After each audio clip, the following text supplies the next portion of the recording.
So this is the second time we've done podcast together, and Yes. we're going to continue to do these, and we're going to, for all of you guys out there that don't know, and some of you guys hit me up and like, I feel bad because people are like, "Hey, Tyler, where's this podcast at?" I'm like, "Fuck, man, I'm fucking all over the world right now."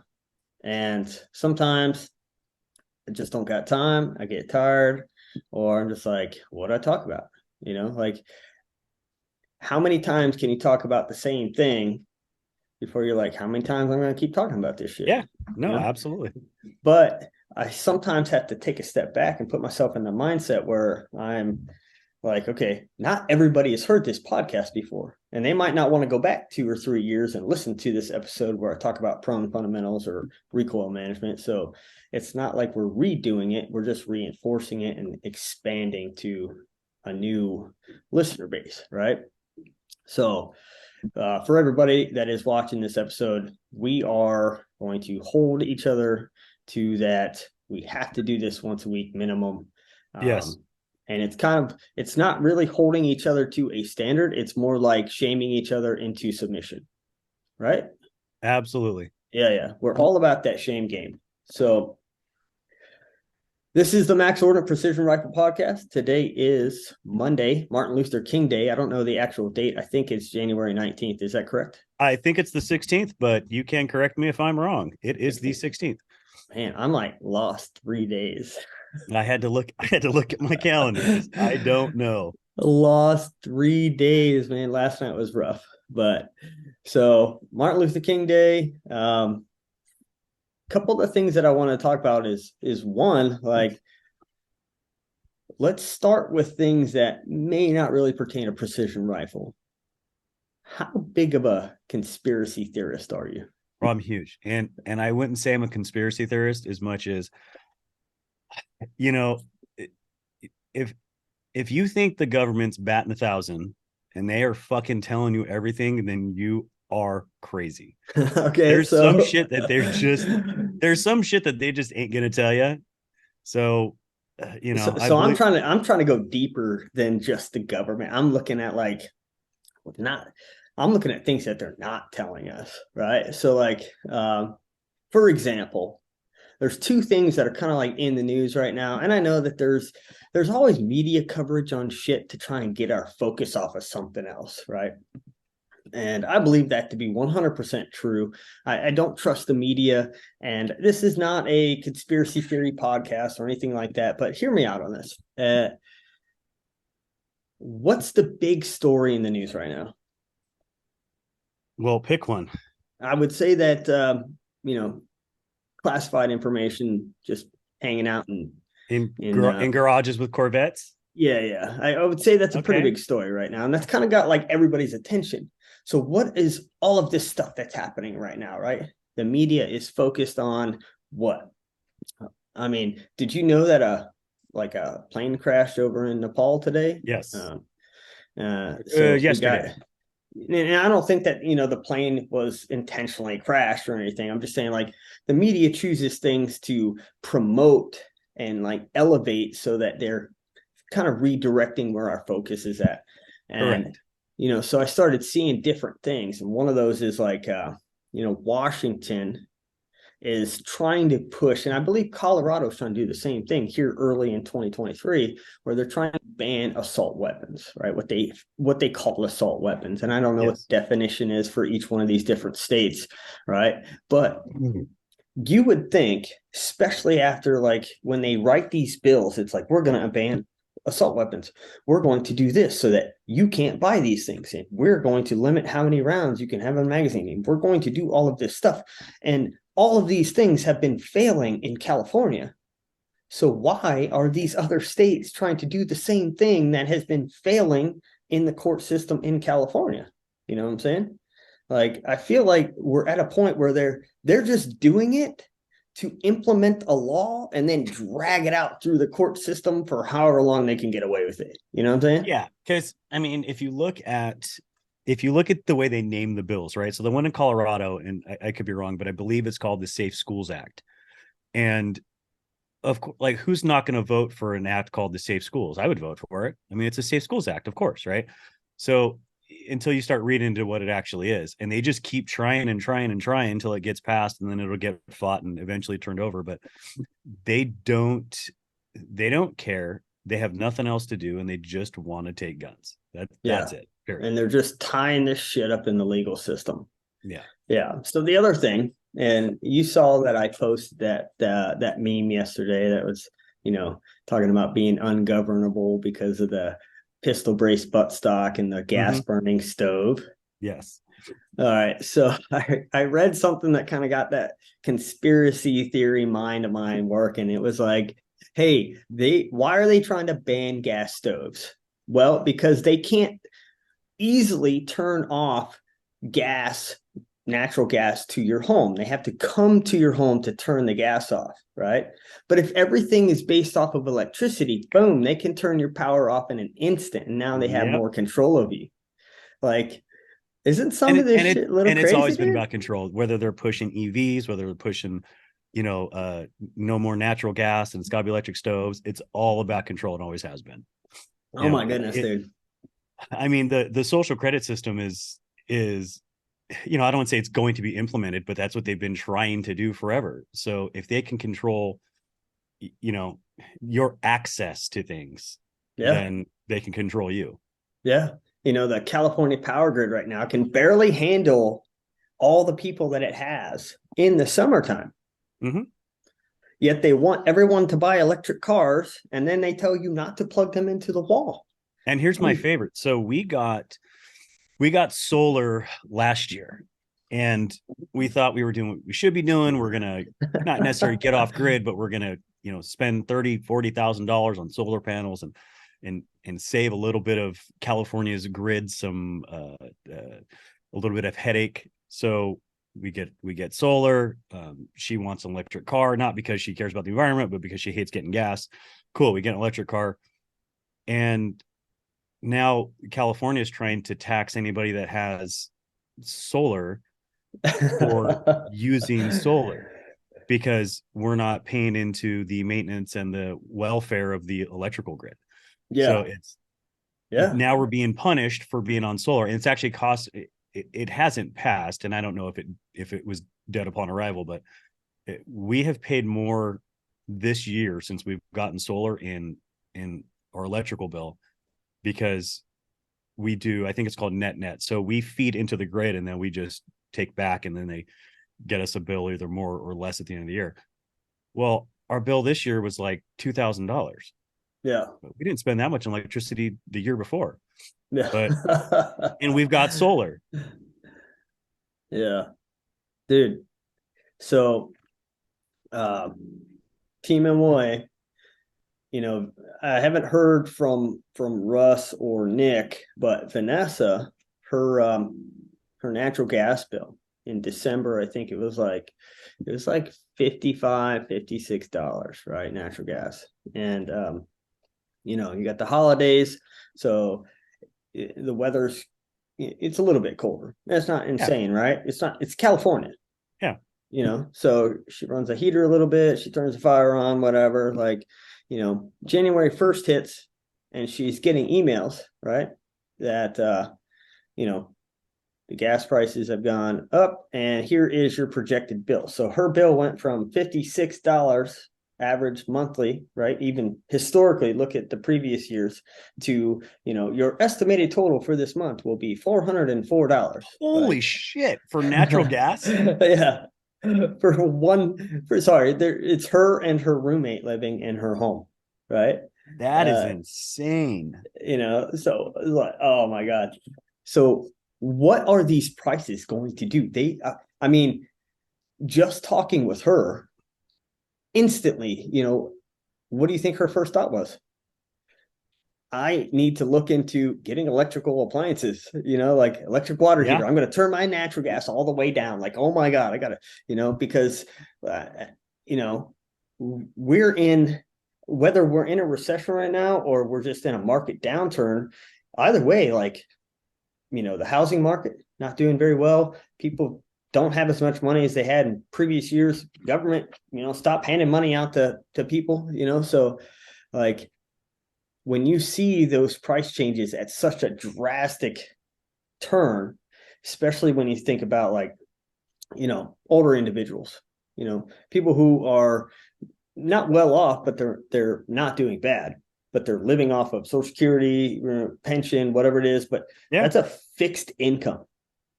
Anybody working on salary is a fixed income. So you like have things that are structured every month. And now you got this $350 increase in natural gas, and it's like, holy fuck. Yeah, no, that's crazy. Like, my mom, my mom lives at my house in Ohio, and I kind of help take care of her a little bit, but she's on Social Security and she has a fixed income. And she went from where she could kind of just get by. She doesn't pay any rent to me, but she lives there with a couple of roommates and she does okay. Now she hasn't left her house in 2 months because she can't afford to go anywhere. She can't afford gas. She can't afford to go eat anywhere. And, it's not just people like me and you are like, yeah, this sucks, but whatever, we'll deal with it. It's people like that who literally will go without eating. Yeah, I know it's crazy, and again, just to kind of wean away from the conspiracy theory stuff, but like, well, it is. I mean, you look at like lumber is a perfect example where lumber should be at pre-COVID prices.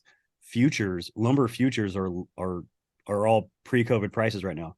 But I still paid $160 for a 4x8 sheet of plywood 2 weeks ago, which is peak COVID pricing. Yeah. So, they're keeping the prices where they're at. I don't care what they say. Yeah. They don't need to be there. There's all kinds of crazy stuff, man. And, I'm always in that realm of trying to increase my education level. I'm not the smartest guy. I went to college, but I was not successful in college.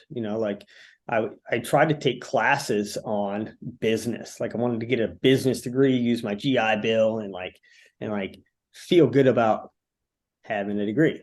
And then, I came to this realization that I really didn't need this fucking degree from this institution. I needed to learn the things to help me, right? But the degree wasn't going to do anything different for me, right? So I started taking classes I sucked at accounting. That's just why I have Paul. And then, some other stuff that I just I couldn't focus on it, but things that I was interested in, it's the Photoshop stuff. And now I want to get more into videography and how can we make our podcast better?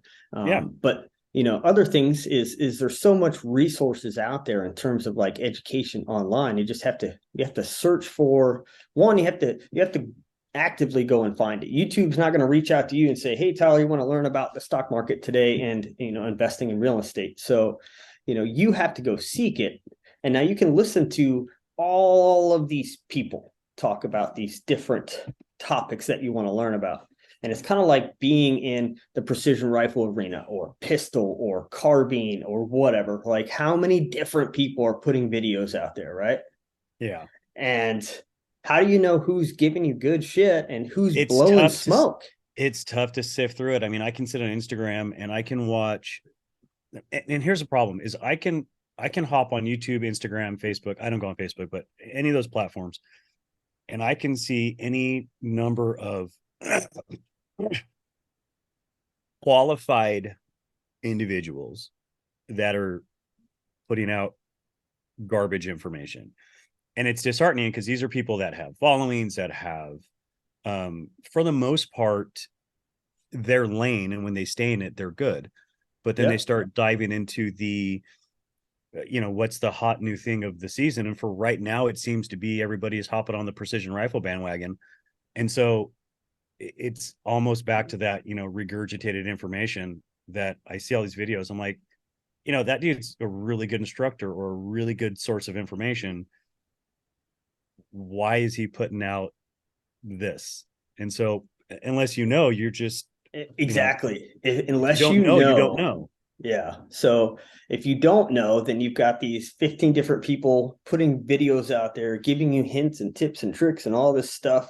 And in reality, like, and this is the point that I was getting at, is like, I'm literally investing myself into trying to understand how to get into real estate. Like that is the next area of my life that I'm trying to break into, is like, how could I buy a property here and property there and do this? And like, how can I build that side of my empire? Right.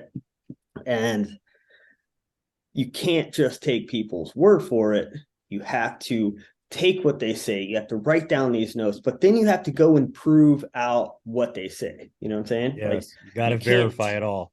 Exactly. It's like trust but verify. You can't take anything at face value. And that's something I've always harped on. And you've been to my classes. Like, this is what we're teaching. This is the way. These are the fundamentals, and this is why this happens. Now we're going to go try it so that you can prove it, like, oh man. So yeah, and I know the tough part too is it's a small community. So you see a lot of these guys doing it and you know them. And it's tough because it's like, you don't want to, you don't call people out. It is what it is. There's a lot of drama already. There's enough of it, but it gets under my skin sometimes where I'm watching this just going, come on, like, dude, I tell you this what, is man. not the way. Yeah. So thankfully, I have a very small circle, and it's very small actually. And so you happen to be one of those people. And then I've got Russ, I got Nick, I got Vanessa, I got Paul, and maybe another one or two people if I'm forgetting to name them right now, but there's not a lot of people that can influence me outside of that circle. And, it was kind of around the new year, and I saw a video on social media, and I'm just like, I'm losing it. I'm losing it. And so, like, I'm not attacking, but I am making comments on this post. And so there's some back and forth exchanges happening, and none of it is negative or personal attacks, but it is like, well, this is what I see. This is my opinion. This is what perception is reality, and this is how I'm perceiving you right now. And then, I kind of finished with that. And then I felt like, okay, 2023 is like the year. I got it off my chest. Yeah. Like 2023 is the year of it's time to stop all the nonsense. Like, we need to eliminate this. And then boom, another video pops up, and I'm watching this and I'm like, oh, I need to calm down, like, I need to get control. So I start speaking to Russ and Nick, and they're like, just sit on it. Just don't do anything. And I'm like, okay, I won't, because I was ready. I was ready to like jump on this and say, the information that you are putting out there is incorrect. But then I got calmed down. I thought about it, right? And so that is now something that I want us to implement into this podcast, is not calling people out, right? We're not here to break people's businesses down. We're not here to shine the light on anybody, but things that we see, and they could be good, they could be bad, but I want to take an opportunity and I want to break them down. I want to look at, okay, this person said, we're going to run this drill, and here's how we run it. Here's what happened. And then we evaluate whatever's in that video, right? And I am very critical on myself as far as like for Max Ordinate Academy stuff. When I'm looking at, okay, like I want to post this video of this cop doing this, or I want to post this video of this student doing this. Like, I don't expect everybody to do everything right 100% of the time, especially when they're just learning, right? They're going to make mistakes. But if I'm posting a video, I need to be very well sure that, one, I'm either posting a video showing how it's done right, or I'm posting a video showing this is not right, and here's what we should be doing. But I'm not just throwing random shit up there and then slapping people on the ass saying great job. That's just not who I am. I think most people would agree. Like, I don't like the fluff.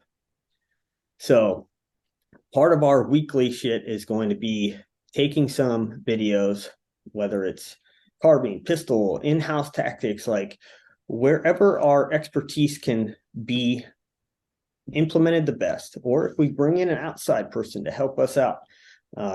Precision rifle, like we look at these videos, again, no names, and it's just, here's this drill, here's what we think, here's where it could go good, here's where it could go bad, and we'll see how it goes, man. I mean, So, and I think here's the thing is there's a lot of information, and there's a lot of videos put up lately that are they don't bring any value to, I hate to use the word community, but they don't bring any value to the community. They're simply self-serving to either push a product, push a person, or push an agenda, push a class, whatever it is. yeah, And I think I don't want to say, it's important. None of this shit's important, but I think people would find value, and people would like to get to see the information that's being put out there, to have it either be verified or debunked, and yeah, with a completely non-biased opinion on just, here's the information, here's the drill, here's what's put out, and this is what we think of it. And yeah, in doing so, we open up ourselves to scrutiny, which they should also be open to, because they're putting the information out, and I welcome it. I think it's 100%. important. I think an open dialogue and the information you're putting out. Look, if you're putting stuff out, you should be able to back up what you're putting out. This isn't how to bake a cake. This is how to operate a dangerous weapon. And I think it's important that the information put out there stands on its own merit. 100%, man. And so we always do, at the end of every course, we do after action reviews. And I like having the reviews where people write down answers to questions that I have, like, how was your experience? How were me and the instructors? What was the facility like? Did you enjoy yourself? Like, is there anything we could do better? Is there something we did that you'd like to do less of? Something we want to do more of? Like, all of these questions that help me improve, right? And then I also like to have like an open discussion, sit down and talk to the students, like, okay, what would you change? What did you want to do? What was your favorite thing? Like, talk to me man to man. And you don't have to answer if you don't want to, but a lot of them want to tell me about their experience. And one of the things that I've really learned is that I will listen to everything they say, and I'll even write down notes, but no decisions are made right then and there on the spot, because one, you have to see, does it fit in the class? Will the class maintain the flow? If we have 48 hours or 72 hours to work with you, and inside those 72 hours, we're only getting 30 hours of actual training time, where does this fit? And if I put this in, what do I take out? So there's a whole lot of things to think about. So people have great ideas, but you sometimes have to step back and say, okay, this is the feedback that I've gotten. Now, let me actually put some brain power behind this and see if what they're saying has weight to it, Mm-hmm. or is it just something that somebody wants and it's not feasible, Yeah. So that's kind of how like criticism works. But we all get so fucking offended these days, where it's like, well, Tyler, you just didn't do a fucking good job on this class presentation. And I'm like, well, I could come up with every excuse in the book, and I didn't have fucking time. I was doing this, I was doing that, I was out rock climbing, I was fucking on a podcast with Jeph. Like, I have so many things to do, and you're going to criticize me about this shitty class that I put together, And here I am getting defensive, trying to make up excuses. In reality, we make time for what's important to us. So I should be taking that criticism. I should be stepping back and saying, okay. Instead of just saying, sorry, I put on a shitty class, how do I fix it? yeah, and we've all become accustomed to that. Like, and I'm just as fucking guilty. Like, you see some of the things that I post, and very rarely will people try to criticize me on my own social media page, because I kind of know what the fuck I'm doing, you know. Mm-hmm. I don't know everything, but I kind of have an idea what the fuck's going on, you know. But I'll post something, and then every once in a while, somebody will try to like chime in, and I'll instantly be like, "Oh, you know," like there was one, and I kind of, I think there was a lot of comments on this video, and finally, just one comment got to me, and he's like, "Well, you wouldn't do that in combat," and I'm like, "Tell me what fucking war zones you've been to," you know, like. I just couldn't hold it back anymore, you know, instead of just like keeping that level head, you know, and trying to step myself back and actually read what this guy wrote. And then, you know, if you actually read the comment, then you're like, okay, he wasn't actually criticizing you. You just took it that way, stupid, you know, like, so this is definitely an area where we are going to either praise or criticize drills, but we are also open for people to give us the same type of feedback, right? And I'm just going to practice on keeping my fucking mouth shut for like 24 hours and process whatever feedback that we get, Uh-huh. so that I don't go off on a tangent about, you know, the fuck do you know, because we all do that. And I don't know, it's society these days, man. But so I don't know if you got to pick out a drill or something that you saw on social media, but I have one here. Okay. So it's a drill where there is a target at 300 meters. Okay. Yes. The target size is 12 inches by 16 inches. So I'm assuming that it's 12 inches wide Okay. and it's 16 inches tall. Okay.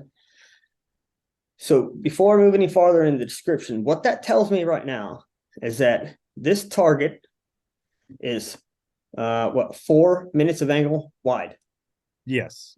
and 5 minutes of 5 tall. angle tall, right? That's a pretty big fucking target, right? Yeah, So if we break that down into mils at 300 meters, we got, what did I say, four MOA wide? yeah, So it's 4 that's wide, 5 tall. so that's 1.2 mils wide. And then 5 MOA tall, we're looking at 1.5 mils tall, right? Mm-hmm. So if you're aiming center of the target, you have 0.6 mils left and right of center to be wrong on your wind call.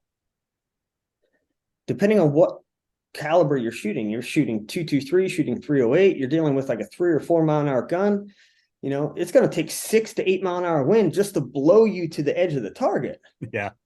So what are we, where's the thought process here? Right now, I get that it's a drill. So wind is not really a factor. I understand. Mm-hmm. I got it. Right. And it says, don't take your eyes off the target, grip, load, hold, and let her rip. Stay focused on the target and reading target feedback. Okay. So it's a 10-second par time drill. Okay. There's not a lot of reading target feedback there because it's There's 10 seconds. zero. Well, how many shots if it's a 10-second part time? So it's 6 shots because there's 3 targets and they're spread out 50 meters each. Okay. So in the video, it looks like the shooter starts on the far right target, bang, bang, moves to the middle target, bang, bang, moves to the far left target, bang, times out, bang, right? So that was the video. So what I'm watching in here is stay focused on the target and reading target feedback. Well, you are trying to shoot 6 shots in a precision rifle, racking the bolt and going 1, 2, 3 targets in 10 seconds. I feel like this drill could be a really good drill, right? It could be a drill utilized for some speed, like staying on target, reading how that target reacts, target acquisition, going from target over here to target over here to target over there, right? Being able to like take your shots, keep your face on the gun, bang, cycle the bolt, bang, and then head comes up, but buttstock placement stays here. You transition by moving your body, and then you get on this target, 2 shots, same thing, head comes up, but buttstock never moves. Move your hips, come back down, right? Every time you're IDing the target and you're engaging with 2 rounds, right? But the par time is so fast that what you see in the video is that the student starts off correct. right? They're on the gun, they're here, they're focused, the beep goes off, bang! He fucking cycles the bolt, bang! Right? His head comes up, he moves, he comes down. I think he cycled the bolt already, so he's got a live one in the tube, and then bang! And now what starts to happen? The fundamentals start to break down. Yeah, absolutely. You can see that fast. he's starting to fish for the target, right? And after every shot, now he's lifting his head, cycling his bolt, and then bringing his head back down. So he's not even staying on the gun anymore. So out of 6 shots, he had 3 shots that were fundamentally okay. And then the other 3 shots, they started to break down, right? So in my opinion, anytime you start to add speed to a drill, you are pushing the limits of how well you have built your habits. As speed and intensity increase, you will rely more and more on the habits that you have successfully built through slow, continuous repetition.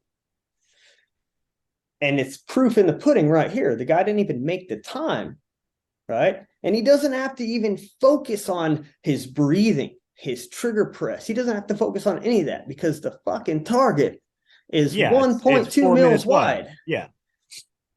Like that's not skill to me. That's like combat carbine stuff. And now you're trying to do it with a bolt gun. Yeah, it really is. And I could see value in something similar to that, where it's maybe not necessarily a 10-second part time, because that's just moving. And depending upon the skill level of the shooter, that's just beyond most. But I could see that as a timed drill to compare against yourself for time. Transitions. I mean, really transitions and natural point of aim. I mean, you're not gonna get any target feedback in 10 seconds and 6 shots with 2 transitions. So, that makes no sense. So I've had 0 time to think about this drill outside of seeing it and telling you, hey, I want to talk about this tonight. So yeah, just off the top of my head, like I know there's one thing that I like to do in the classes is as we introduce speed, it's always a gradual, like, all right, guys, you're going to drop down into the prone. You're going to shoulder that rifle. You're going to get into your good position, your natural point of aim. You're going to cycle the bolt. And you're going to take 1 shot at that target, and you have 20 seconds. Everybody drops down, fucking get on target, bang, everybody shoots, right? It's like, all right, the time limit now is going to be 15 seconds. And everybody does it, right? And we keep going, we keep going, and we keep going. And we try to maintain the fundamentals while finding where our limit is at, right? Now you have a baseline, right? But you got to maintain the baseline with the proper fundamentals. So I could see this drill being done really, really well by starting off slower and forcing that student to actually like read the target, all right? Make the target smaller. Make him make a win call or hold on the target. Like maybe he gets a free shot before the drill starts. Like, okay, lay down, take your shot. All right, do you have what the wind is doing, right? Or maybe they make a wind call. They lay down, they shoot on a big target. They see what their wind guess was versus what they actually hit with. Make their corrections. All right, now you have your wind call. Is the shooter ready? Okay. You drop down. It's a smaller target, maybe 2 m away, right? Enough to piss you off, but not so bad that you're going to miss every shot. You get down, man, the rifle. You cycle your bolt. Boom, you take your shot. And now the student is required to tell the instructor 2 things. Where the target impact was, right? And if you don't see the impact, that's fine. How did the target react? Did it rotate right? Did it rotate left? And meanwhile, you got a spotter behind you who's recording what is actually happening in the spotting scope, So now you can compare. Was the shooter actually seeing what was happening, or was there a delay? So that's the first thing I would have the shooter tell me is, which way did the target rotate? And did you keep your reticle on the target within 1 mil, right? Did you manage recoil and stay on target and see your impact? Or did you bounce 4 mils off to the right, and now you're trying to quickly hurry up fast and rebuild your position, and now it's even worse than when you started, So every shot the shooter takes, it's maintain recoil bubble, left side of the target. Boom, shoots again. Maintain recoil bubble, center of the target. Now, buttstock placement, head comes up, rotate, rotate, rotate, find next target, and then continue, right? And let's say the shooter does all of that in 35 seconds. It's like, all right, cool. Let's do it again. Let's see if we can get faster. And then you do it again, right? And before you know it, the shooter no longer has to call out, did you maintain recoil management? And did you hit, where on the target did you hit, right? Because now you're starting to build those habits, right? But anytime we try to introduce speed too early, we're just setting ourselves up to build habits that are not going to prove useful or help us in the long run, right? You're just going to build a habit that you're going to have to come to my course, and now I have to fix you, right? So yeah. And I don't, having not seen the drill, at face value, as it sat, I would say best case scenario, that could be a test, not a drill. There's no value in that as a drill. Maybe there's value in it as for a test, whether or not, whatever. If you yeah, it could be a test. You got a group of students, it's an end of class fun shoot, whatever, but it has zero. I don't see that having any value as a drill. But so again, it's called a transition drill. So it sounds like the focus of the drill is transitioning between targets. Okay. But so the negative side of the drill is that it's enforcing bad things. Yes, because you're introducing speed too early, which we've talked about is, start them at a part time of 60 seconds, go down to 40, go down to 35 and see where they start to break down, and work at that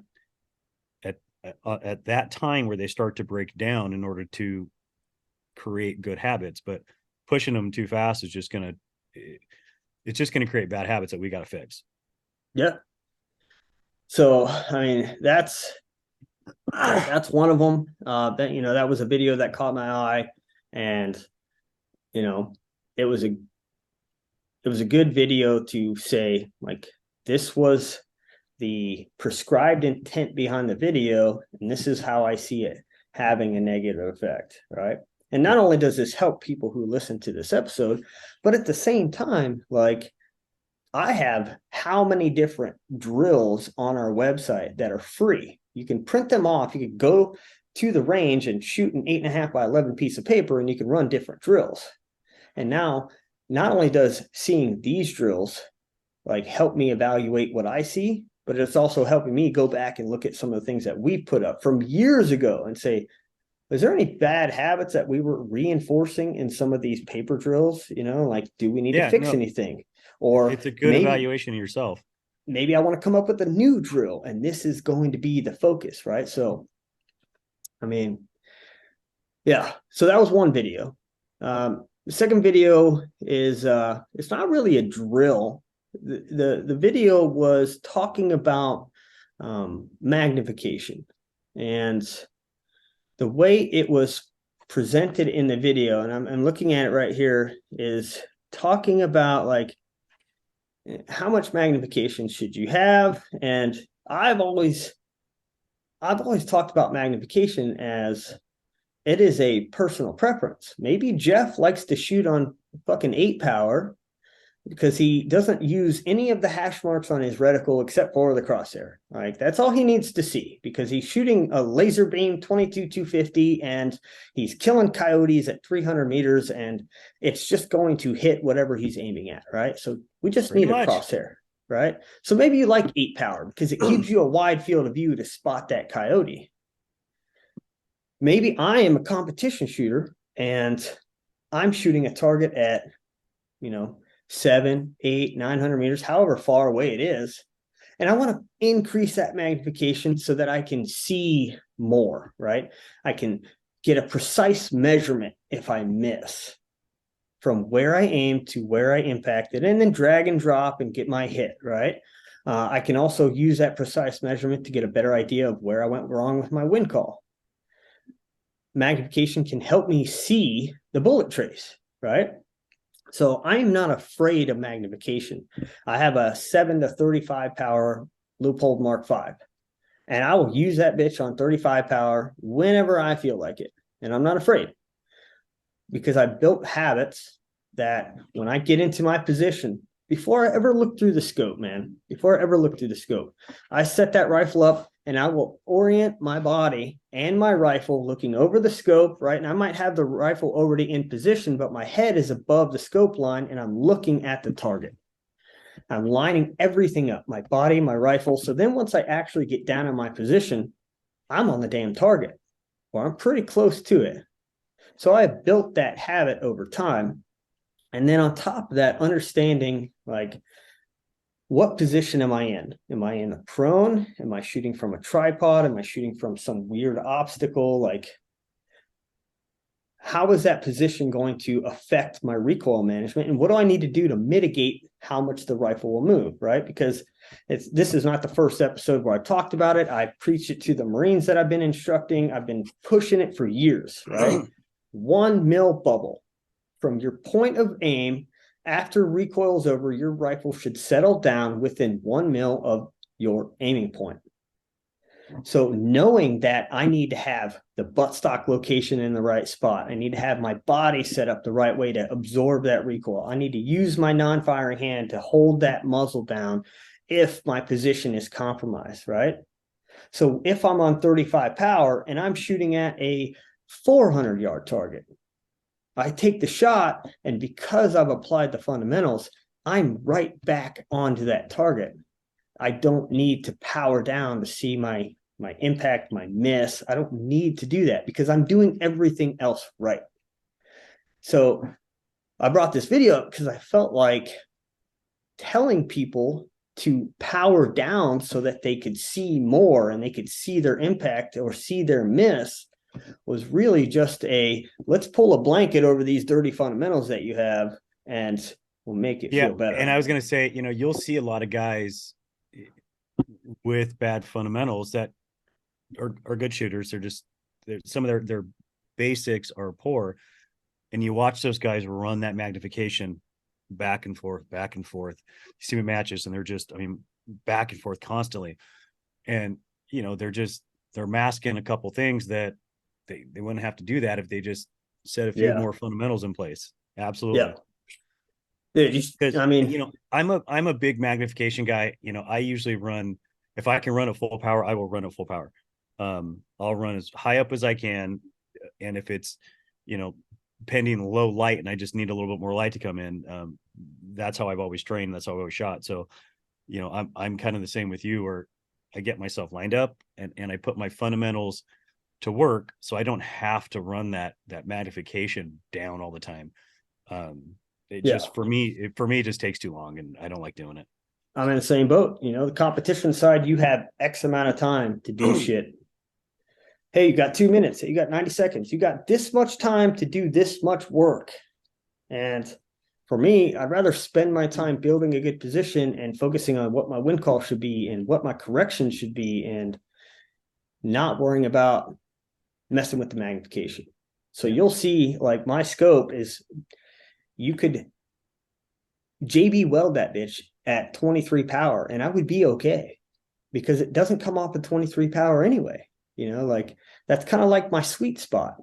And then if there's a specific stage where I have to change something, then that's in my thought process. Like, okay, for maybe this one stage, I'm going to go to, 15 power, maybe the unsupported stage where I'm sitting there in a kneeling position with my 22-pound rifle. And I'm like, okay, I'm going to power down to like 15 or 16 so that, I got a little room to see the crosshair, but maintain my visual, but outside of that, I'm pretty dead set on like, this is my magnification. This is what I train at, and it's not going to change, Yeah. And for me, I think outside of the competition world, maybe even more of a, I don't want to say real world because not everybody shoots coyotes, but, in coyote hunting, they're pretty small targets and they blend in pretty well with their surroundings. So if I'm hunting during the day, the rules are a little different at night for what I do. But, if you've ever shot and missed a coyote at 200 yards, 100 yards, 300 yards, and you are up at say 20 magnification, you don't know which direction he's running. You don't know how fast. It could be up, down, left, right, right at you. Yeah. If your fundamentals are piss poor, you don't have time to turn that magnification down. He is gone now, and you just don't get to shoot that coyote. So I learned a long time ago that, recoil management is huge for when you're hunting coyotes, bobcats, fox, whatever, because you take that shot and you miss and they're just gone. I mean, and you don't have a second shot. So you have to be able to manage your recoil and have your fundamentals to get that follow-up shot. I mean, they're gone in a split second. Yeah. And now that, if they weren't moving before, they're moving now, Yep. And they are fast. And they're fast. And, it's something that for the military and law enforcement classes that I taught, that I teach is, we have these targets for the military, and we have this specific setting on these. They're like robots, right? And when you shoot them, if you hit them in a vital zone, they go down and then they come back up. If you only tag them in a non-vital, then they'll just bob for a second, and then you know what they do? Those motherfuckers are gone, right? Why don't we have those? Like, not even kidding. Like, it'll be moving along, and we'll get into the evolution of training and shit like that, because I've learned a lot over the years and I've changed a lot of things. But, I no longer refer to movers as 3 miles an hour, 6 miles an hour, 9 miles an hour, because that doesn't fucking help you. There's no speedometer. The cop or the law enforcement or the military guy is not sitting there with a radar saying, okay, that guy is moving at 3 miles an hour. Let's do this. Like, you have to go off of what you see. You know what I'm saying? Like, what's the average speed of a person walking? Well, it's between 2.5 and 3 miles an hour. How about a jogger? Just kind of like a light jog, a 10-minute mile pace. That's about 6 miles an hour. And then a full-on run is about 9. And then a sprint, right? Which for a while there, I was telling, and I was dead set on, like, people will sprint at 15 miles an hour. And don't get me wrong, some people can. Some people can go faster than that. There's NFL players that run 20, 21, 22 miles an hour, right? But the average person sprinting is about 12 miles an hour. So what do you notice about all of these different speeds of a person is that they're in blocks of 3, 6, 9, 12, right? So one, that's helpful to understand how your leads are going to work, but two, like, getting into the mindset of, like, I know it's a fucking robot, and I can't make the robot look like it's walking. So anytime I tell you, okay, I want you to engage Fred over there, Fred is walking right to left. That walking should, like, build a picture in your mind of, like, this guy is just casually walking, right? So if you take that shot and you miss, well, now Fred is sprinting, and your lead, just went from a, 2 mil lead to a, and coming back to the 3, 6, 9, 12, right? How many different brackets is that? 3 is 1, 6 is 2, 9 is 3, sprinting is 4, right? Mm-hmm. So the way that we easily break down movers, and if you look at your movers inside basically 400 yards, okay, inside 400 yards, your leads are going to be the same. Now, people can nitpick on this, like, oh, well, my lead for 300 is 1.8, but my lead for 200 is 1.7. Yes, I know. There is a small fraction of a difference, but 0.1 does not matter, right? So inside 400, we're keeping all leads the same. I don't care if they're at 25 yards or they're at 400 yards, right? Your lead for a 3 mile per hour, or if you're shooting people, which I hope none of the civilians out here are shooting people, then a walker is 3 miles an hour. Mm-hmm. But then a jogger is a second bracket, and a runner is a third bracket, and then a sprinter is a fourth bracket, right? So let's say our walking lead, that's the only lead we have to memorize, okay? The guy's walking 3 miles an hour, we're going to hold 2 mils, boom, right? If he is sprinting, we're going to take that 2 mil lead and we're going to multiply by our fourth bracket. So now a sprinter becomes a 8 mil lead. You know what I'm saying? Yep. And coyote hunting could be the same way. You could be, like a coyote just kind of moving is this speed. And I have no idea what the fuck a coyote moves at. So, I'd have to do some research and actually plan to go kill something like that. But I'm assuming that you got what, maybe 4 different speeds for a coyote. You got like kind of like a slow trot, and then a fast trot, and then kind of like a gallop, and then a full on like I'm getting shot at and I gotta survive, So it's Yeah, kind of and the it's funny you same. say that because your teaching of this is trained over the year has changed over the years. And I remember when I first went to my very first sniper school, it was 5 mile an hour movers. Everything was five. Yeah. Yeah. And nothing was threes. I don't the first time I've heard threes was from you ever. Yeah. Where I actually got 3 miles an hour. So, it's funny, and I'm trying to be the difference in the Marines right now, because of this contracting gig that I was fortunate enough to pick up and train the Marines. Is I'm trying to be the difference. So when I train these guys at the Urban Sniper School, I am not just trying to tell them what to do, but I want them to understand why we're doing these things, and I want them to leave more knowledgeable. And so, like, I remember when I was a Marine Scout sniper, like, we'd be out at the range, or we'd be, we're going through basic sniper course, and they'd be like, okay, the target is moving left to right, it is walking, and you are going to hold this. And it wasn't like, here's why we're holding this, or, any of that. It was just like, you're going to hold lead edge, and that's what you're going to do. And like, here you got this little paper target that's moving at like 2 Yeah. miles an hour. And it's like, okay, but if you try to hold lead edge on a true person walking, you're not hitting that target if he is beyond 200, 250, because the gap between where you aimed and where his backside ends is too great. You know what I'm saying? Like, if you think about a mover, a human being, unless you're just fat, and really fucking thick ass guy, most of us are roughly 12 inches thick. So a 12-inch target is 4 away at 300 yards. That's 1.2 mils. You take a 308 or, a 6 millimeter, a 6.5 Creedmoor. So 308, a lead at 300 meters is 1.8 mils. 6.5 Creedmoor is 1.5 mils. 6 millimeters the same, 1.5 mils, somewhere in there, right? 223 is about the same, 1.9, somewhere, right? If you're holding lead edge and that target is only 1.2 mils wide, you are missing a half fucking mil off the back.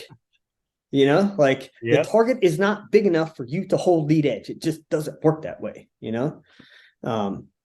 So we were never given a reason of like why we're holding this for movers. It's just like, hold lead edge, hold lead edge, hold lead edge, So I actually picked up the 3 mile per hour thing from all of the Marine Corps hikes that I had to fucking do when I was in. Like, I hated these fucking hikes because sometimes they'd be like 24 miles of just break you the fuck off. Like, you think you're hard, and it's like, we're going to show you. But the pace that a unit has to maintain while hiking with full battle gear is 3.2 miles per hour. And they have to maintain 3.2 so that they can take a 10-minute break at the end of every hour, right? So the average speed of this unit is 3 miles per hour.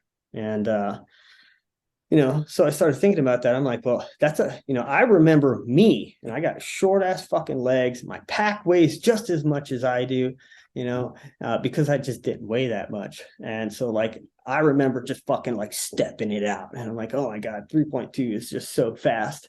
And then you strip the gear off and you walk, and you realize that 3 miles an hour, 2.5 miles an hour is about the same speed that normal people walk, unless they're just fucking around, kind of like staring at the stars and shit, That's our speed.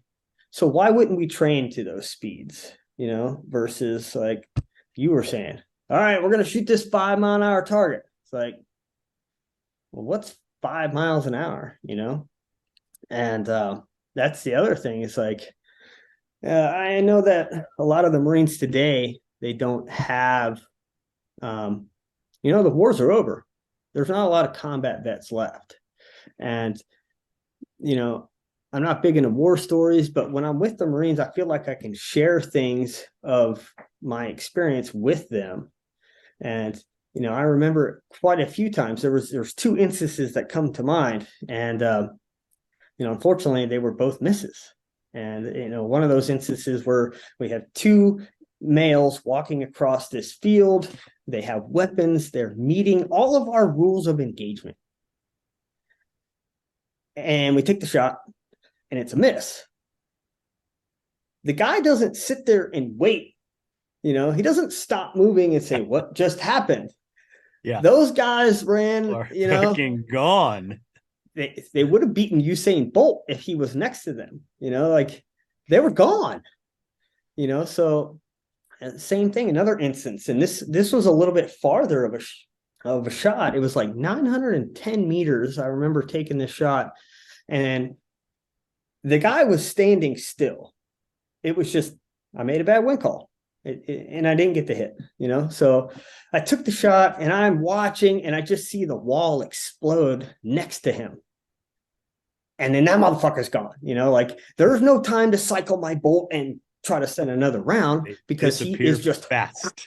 he's gone, so I don't like to train as much as I can. I try to remove some of this training ism where it's like a guy takes a shot and then, the target just keeps moving at 3 miles an hour, because it sucks because not a lot of people get, actual training on real speeds. I've done some training with LA Sheriff's Department. I actually train those guys annually every year, I think all the way up until like 2020. And, one of the first years I ever trained them was when I was trying to start this business 2013. And they heard about my class, they send all their team leaders down, their team leaders go through the class and they love it, and they're talking about how like this is just changing their entire organization and their way of thinking. And like 3 weeks later, I get a message like, dude, check out my hide site. And he's sitting on top of a table with a chair, and he's got his tripod all splayed out, and his gun is up in position. He's got his hood over, right? And he sends me a picture of the target area and the window that he shoots through. And what ended up happening, and this is like one of those real life scenarios where they have surrounded this suspect's house, and he's armed and he's a threat, and he's not just going to casually walk out the door and slowly lift his gun as he's trying to kill a police officer. No, this dude comes sprinting out the door. And this cop who's set up on this tripod has this much of a, time to react. And it has to be the right lead or he's going to miss this guy because he is moving at 12 to 15 miles per hour. Yep. Which means he is covering what, if I remember the math correctly, it is 22 feet per second. 22 feet per second. So those are real life scenarios. And that's, that's how we should be training. Unfortunately, it's not always like that, but you can try to do as much as you can in terms of like, hey, we don't refer to movers as 3, 6, 9, 12. It's walking, jogging, running, sprinting, because those things you can visualize, like a lot of, what I always found in law enforcement was a lot of the law enforcement training gets a bad rap because it's always, I see a lot of guys just talk a lot of shit about law enforcement training. And I think part of what they don't understand, and you'll see it because you've had to do it and train those guys, is a lot of what happens is it's liability and is this how it's always been done? And not because we want to keep doing it that way. It's because at the end of the day, we end up having to articulate it to some fucking judge about why we're doing something differently and why was it done this way? Well, this is a better way to do it. Well, what other departments do it that way? Well, none, just ours, because it's better. No, that doesn't fly with me. And so there's a lot of, it takes this long, it's a long road for change, especially in law enforcement training. Oh, absolutely. Yeah. Because you have to prove through years of other agencies doing it before you can do it. Well, how do you get those other agencies to do it if they're not allowed to fucking do it in the first place? So it's this big, long, like no one can ever change anything. Yeah. And what ends up happening is you'll get lucky and some forward thinking, whether it's a chief or a training, a training sergeant, whatever, will just take a chance on something because it's better and do it. And then the next department does it, the next department does it. So, I see a lot of law enforcement training, specifically, in the patrol type stuff, not necessarily always whether it's the sniper teams or the SWAT teams entry or whatever. They get a bad rap for a lot of their training, but it's because it's not the training, it's the articulating it to some judge later why Yeah. you're doing it that way. And It's funny you bring that up. Like a class I did over the summer for law enforcement, one of the students asked me, he's like, will this hold up in court? And I'm like, what? And he's talking about a specific drill that I had them do. And I'm like, look, man, I am teaching you how to get the hit. Like, that's why you're here. I'm teaching you to be fundamentally sound. I am teaching you to hit what you're aiming at, right? But I am not teaching you to make a decision, because that is on you, right? One, you have to be able to justify why you took that shot. And two, you have to be able to live with yourself for taking that shot. Like, I can't do that for you. And I can't tell you what to say to the judge. Like, every scenario is going to be different. So in reality, like, you're here to learn how to put the shot where you want it to go. But ultimately, like, when you are ready to press that trigger, it will be your decision. And you have to be able to make sure that you have all of, and I hate calling it like have your bases covered, because it sounds like you're trying to like cover up your actions, even though you were justified. But I know what you're saying. It's kind of like, in the past, I've had some really great law enforcement instructors come out and assist me with the course, and they'll run through some scenarios with these guys. And one of my favorite ones is like, okay, here's this scenario, and you got this guy and you got this guy, and like everything is set up, and you got these two guys out on the perimeter and they're aimed in at their suspect. And my law enforcement guy is talking to them to the radio. And then he will also be generating the scenario to them, just standing next to them. Okay, this is what you're seeing right now. This is what's happening, right? And he's basically feeding them, like, he called them red flags, like, okay, guy has a gun. All right, that's red flag number one. But is it enough to take this guy? What's he doing with this gun? Is he hostile with it, or does he have it in his pants? Like, is he reaching for it, or is he hands up? Because those are two totally different things. You could have a gun but not be a threat. So like, there's red flag number one. And then, does he have a hostage? He may not be pointing the gun at her or him, but does he have someone under his control and they are not able to willfully leave? Is that a red flag? Is it not a red flag? Like, so you start to build this list of red flags, and then ultimately you come to this, I have to make a decision. Do I have all of the intentions that are justified for taking the shot, or do I not?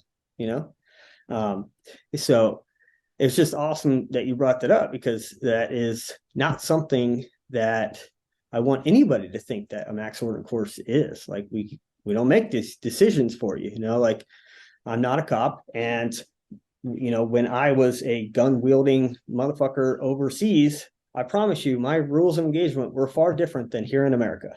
Like, they were. And so I've talked about that several times, where when I was on team, we didn't have, neither agency I was at, we were not allowed to, we didn't have night vision. It wasn't something that we trained with. It wasn't something that we were at the time allowed to put into use in the field, whether it was making entry or on the sniper team, because we had a different rule of engagement for what our mission was. Yeah. And so we would go, most of us would go train, we'd go to classes, we would take all kinds of training, and we would learn lots of cool stuff. But it was up to us if we wanted to use those tools, implement those techniques, use those methods in the field, it was up to us to either make sure they were in line with policy or make sure policy was written or changed that was in line with what we were doing. It wasn't up to our training class or Max Ordinate or whoever else we went to write policy. It was up to them to just teach us what we needed to know. It was up to us to make sure that we were within policy or change policy to do it. So yeah, I've heard that before, which, will this stand up in court? Well, I don't fucking know. That's not my job. That's your job to figure out. I'm just giving you the tools. Oh, 100%, man. And through the years of law enforcement training that I've done, like just talking with guys, it's not even enough that you had this suspect, he was doing this, you were justified, morally, you were justified in taking that shot, right? Mm-hmm. But what is the political climate of your department and your county and that area? Like unfortunately, these are all things that now have to be considered by a cop because they will have a drastic effect on him, and like I talked to our law enforcement guys about like, look, I hope that you never have to kill an American, but in the event that you do, one, I hope it's for the right reason. And two, everything that you do from now until that day may come where you are being questioned and in front of a judge and trying to stay out of jail, right? Because some prosecutor is going to say that you did this or whatever, right? Or you're this guy or whatever. Like, don't be posting crazy shit on social media. Don't be wearing, crazy patches on your gear that makes you look like you're a blood hungry cop. Mm-hmm. What's your data book look like? Every time you go to the range, are you recording your shots? Are you recording what your zero looks like? Like how much effort are you putting into all of your preparation, right? And then are you compromising yourself on social media or different aspects of what you're putting out there that will goes back to that perception is reality, right? Hey, you got this big old skull patch on your chest and it makes it look like you're just out to kill everybody. Like, how's the jury going to see that? And I don't care if guys will think that they'll stand up on their merit of what happened, which they should be able to, but I can tell you that after every single shooting that I've been around or seen, the first thing they do when they come is grab the training directors. Where are the training records? Yeah. This officer. I want to see absolutely. One of them. I want to see that rifle. I want to see everything. Everything. And if you've never sat in as a local cop to sit in federal court, it's not something that's fun. Yeah. So, if it gets to that point because you didn't have training records, you were outside of policy, good shoot or not, it's get all the training you need. It's up to you to make sure that you're in policy. Yeah. You got to take it back to my man, Denzel Washington, bro. It's like, it's not what you know, it's what you can prove. Mm-hmm. And it applies to everything from keeping your ass out of jail to things that you learn on YouTube. What can you prove? So, all right. A couple things that I wrote down on our podcast kind of outline here. And I got one. I'm trying to think here. Like, I don't know how obsessed with like podcasts and YouTube that you are. I don't watch a lot of like firearms videos. I feel, don't take this the wrong way for everybody that's listening and like shit like that. I have not reached the pinnacle of my firearms capability, and I wish to continue to grow and continue to get better. I have goals for myself in terms of competition and instructor related stuff. I'm always seeking to get better, but I'm also trying to expand where I'm at as an individual, right? So A lot of people don't know this, but dude, every morning I will wake up at like 4 o'clock in the morning and I stretch. And I'm either listening to a YouTube motivational video, right? And it's not like this heavy metal pumped up music. It's like people giving speeches or things like that, right? Because it's easy to get off track. You know what I'm saying? Like, Yeah. to not follow your schedule. And I'm the type of person, like, I need people to call me out. I need to be told that I can't do something. I need to be told that I'm being a little bitch. Like, oh, Tyler, you can't pick up that, 350 pounds. Bitch, hold my beer. Like, I'll show you, like, tell me I can't do something. So I love listening to these motivational YouTube videos while I'm stretching, while I'm on a run, stuff like that. Unfortunately, I have to spend $14.99 a month for YouTube to download these videos so that I can listen to them when I have no cell service. But to me, it's worth it. So I listen to these things and I pick out different things that people say. And I've heard everybody from like Joe Rogan to Andrew Tate, all kinds of different people. People, I don't remember their names, but I listen to the same videos over and over and over again so that these things start to stick in my mind, so that my mindset is changing.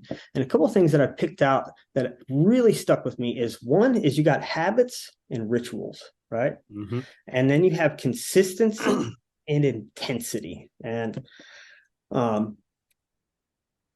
think a lot of people see like the Max Ordinate podcast as like a competition shooter podcast. And I don't want it to be that. That is where I have graduated to, because I am not in the military anymore. But I don't want this to be a military podcast. Like, we're not talking tactics and patrolling and shit like that, right? We're simply talking about like the art of the rifle. Whether it's law enforcement, military, civilian, competition, hunter, don't care, right? The fundamentals doesn't change from any one of those factors. So habits and rituals, when I first heard that, I'm like, habits and rituals, like at first sounding, it sounds the same, doesn't it? Like a habit is a ritual. But when you dig deeper into it, what would you say your personal definition of a habit is versus a ritual? I mean, just for for me, you.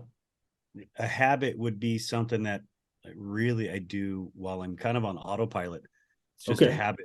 It really is something I don't really have to think about. It's just, these are my habits, and these are things I do without having to think about it. Yeah. So in terms of shooting, right, one of the big things that every single one of the courses, civilian, law enforcement, and now the military side, is I have, and earlier I said, like, we have evolved, us as a company, as an instructor, I have evolved to take where I was in 2013 when I got out of the military to become who I am right now. And it's still a growing process, right? But I start to look at like habits. And it's like, okay, habits are exactly what you just said. Like when I'm on autopilot, okay, so like when you get stressed the fuck out, or that beeper goes off and you have 2 minutes to shoot this stage, or when you're hunting, right? And I can tell you from my personal experience, maybe you're a little bit different, right? My hunting experience is not very vast in terms of animals. I have not shot at an animal since before I joined the Marines. Like, we would rabbit and whitetail deer hunt in Ohio, but once I joined the Marines, like, the focus was different. And I just haven't hunted since I got out, right? But I have hunted people. And it didn't matter how many of those people ended up in my sights, is the feeling never changed, right? Mm-hmm. As I'm about to press this shot, that adrenaline's pumping, my heart's going, right? I'm not afraid, I'm just excited. Like, there is something about being a man and having that dangerous power that gets everything going, right? So as all of these external factors are building up, whether you're hunting or you're competing, everything's going to come back to what habits have you built, right? If you always cycle the bolt nice and slow and you've built this perfect rhythm, right? Then when it comes time to cycle that bolt, you're going to be just fine, right? As long as you do that same manner. But if you built that habit over time and you've gradually and gradually and gradually and gradually gotten faster, then when it comes time to take that shot, cycle that bolt and get back on the target and see if you have to take a follow-up shot, it happens because you built that habit over time. You've gotten into this position 10,000 times and you've built this habit so that you're never in the wrong position, right? And I used to say, perfect practice makes perfect. And I've heard it a couple different ways. And, you know, as I changed and evolved, you know, I started to think like, okay, well, you know, at first it was practice makes perfect. And it's like, well, if I keep practicing the wrong fucking thing, then I'm never going to get perfect because I've never practiced what perfect is, you know? And then I started to say, okay, perfect practice makes perfect. And I've always pushed myself to like chase perfection. I know that I will never get there, but I like knowing that the end of the journey is not reachable, but I will always be chasing it, right? But then I heard it said a different way. Perfect practice equals progress, right? And I like that one too, because if you're progressing, then you're progressing in a good way, right? You're always going up. You're always building those better habits. So the habits is a big one in terms of everything that you do. And law enforcement side, you know, the habit has to be, okay, when you pull your rifle out of your car, are you checking your scope? Or, you know, what conditions your rifle in? When you put your rifle away, like these are habits that you build so that you're always ready. Are you brass checking? Are you looking in the chamber, or are you feeling it with your finger so that you can do the same thing at nighttime and know that you have a round chamber, right? These are just little habits. It's kind of, you know, I'll always put my M4 magazine here because when I go to speed reload, that's the one I'm grabbing, you know, like, so habits are important and they must be introduced into your training plan, and they have to be, you have to start off slow. Everybody wants to go fast. And it's like, that's not where the habits are built. The habits are built by going slow and doing everything step by step by step by step, right? Until you get that perfect motion. And so I wrote down on here as Olympic lifting, because that's your thing now. So at some point, I just got obsessed with Olympic lifting, and not just any Olympic lifting. I just want to be able to snatch, right? Yeah. And there's something, I don't know what it is, man. It's just something about that Olympic lift that has, like, I'm obsessed with it, because it takes so, you could be the strongest fucking guy around, right? But if you don't have the technique, you will not snatch your body weight.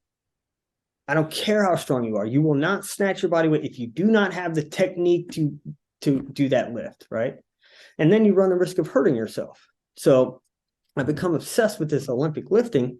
And, you know, I was very fortunate that my last trip here in Hawaii, you know, all last year, I was practicing this lift, and I thought I'm fucking doing it. And I'm like, why am I not progressing as fast as I want to? And then I met this this prior Olympic lifter here in Hawaii, and started trading services. Hey, I'll teach you some shooting stuff if you teach me some Olympic stuff.